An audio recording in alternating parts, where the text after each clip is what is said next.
Though Guangxi and filial piety are the most important cultural values, Chinese people are also value politeness and space. Chinese cultural values focus strongly on politeness.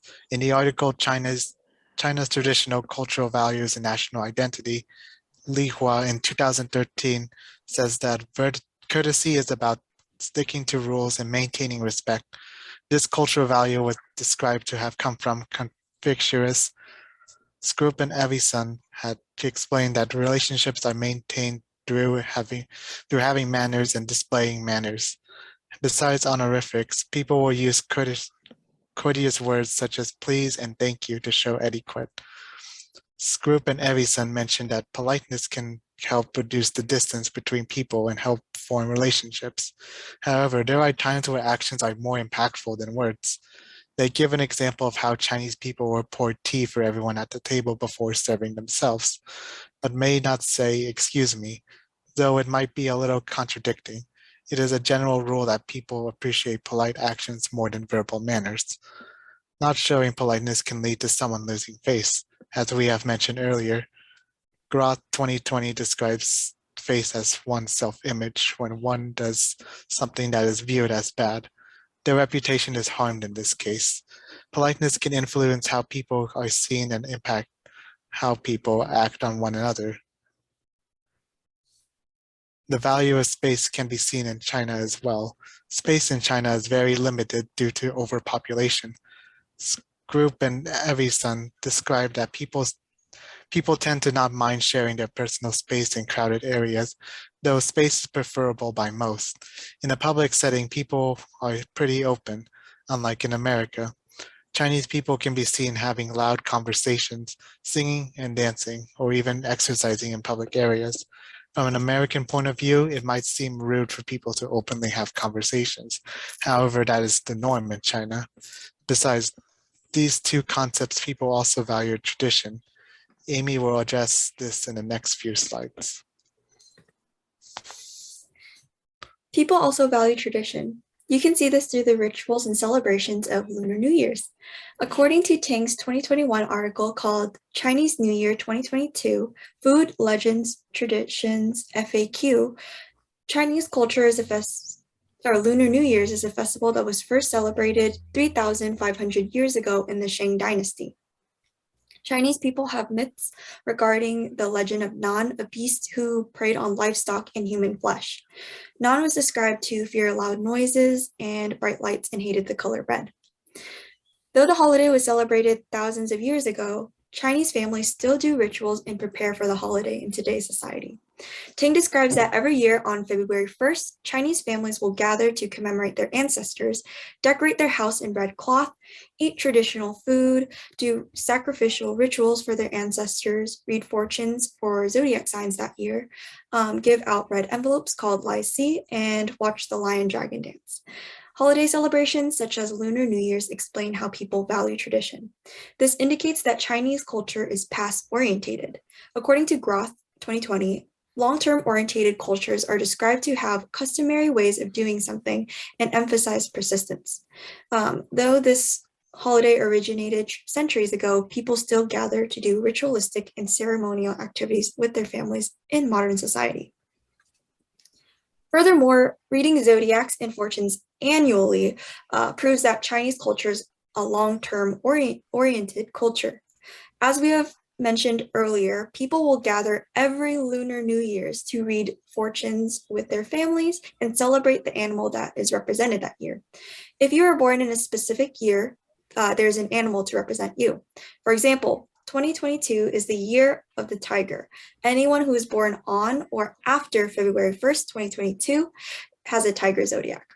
In the West, people read astrological signs by months. Depending on which month you're born into, that is the astrological sign you have. For example, if you are born in April, you are an Aries. Astrological signs also show how Chinese culture views time differently than those in the West. The Chinese have a longer time orientation. I'll now pass it back to Andrew to talk about entertainment culture in China. In a country so rich in culture and tradition as China, we see the various ways people kept keep themselves entertained.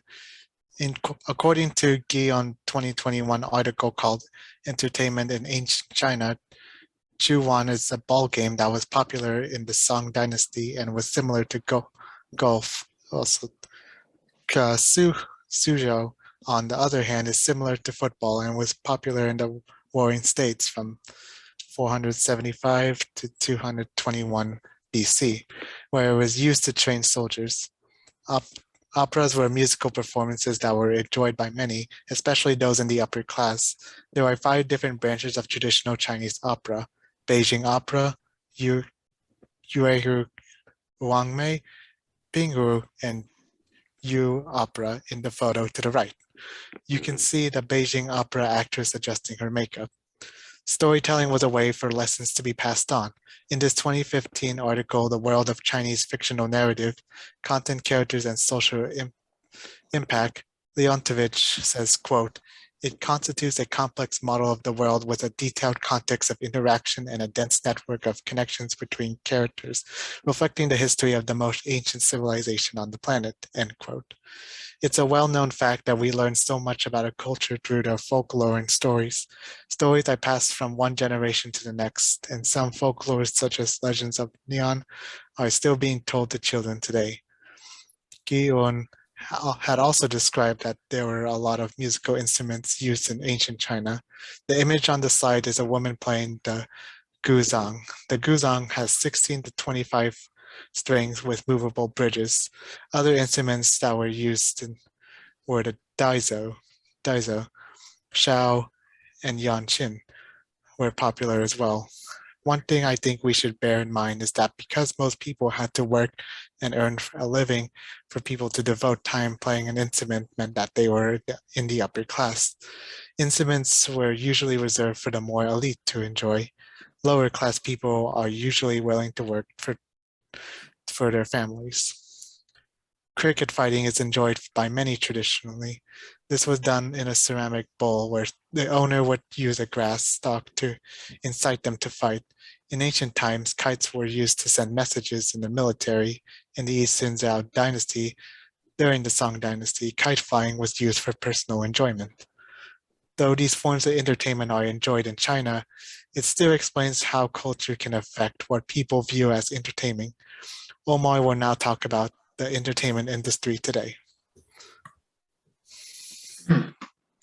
Nowadays, entertainment is not limited by physical borders, and people tend to spend time enjoying media alone. Something that differentiates our current experience with celebrities and entertainment in China is the recent censoring of femininity.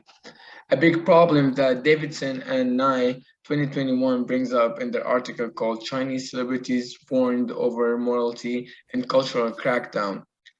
That authorities had rejected reality shows, restricted social media fan culture, and ordered broadcasters to resist abnormal atheistics such as sissy men. Another 2021 article called After America, it's China's turn to worry about masculinity. Chowdhury also states that the Chinese government has started censoring things like abnormal hair colors and piercings on television in 2019 because they argued that when men are depicted as feminine, it makes the country look soft. They believe that effeminate males on TV can influence the younger generation. Hence, they placed the ban and censored what they believe in considered feminine. Further, it was also that schools started implementing more sports into the school schedules to promote masculine activities to boys.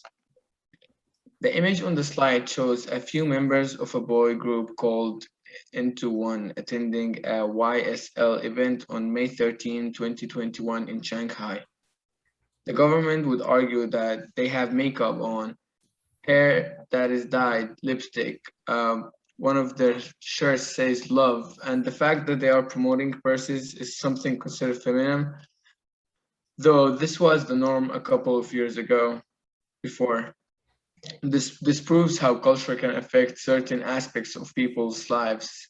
When looking at different forms of entertainment and the entertainment industry now, we can see that Chinese culture can affect certain games they play, influence what they view as entertainment, dictate how they dress, and impact their form of self-expression. Now we would like to discuss the impacts of and acknowledge the effects of COVID-19 on Asian Americans.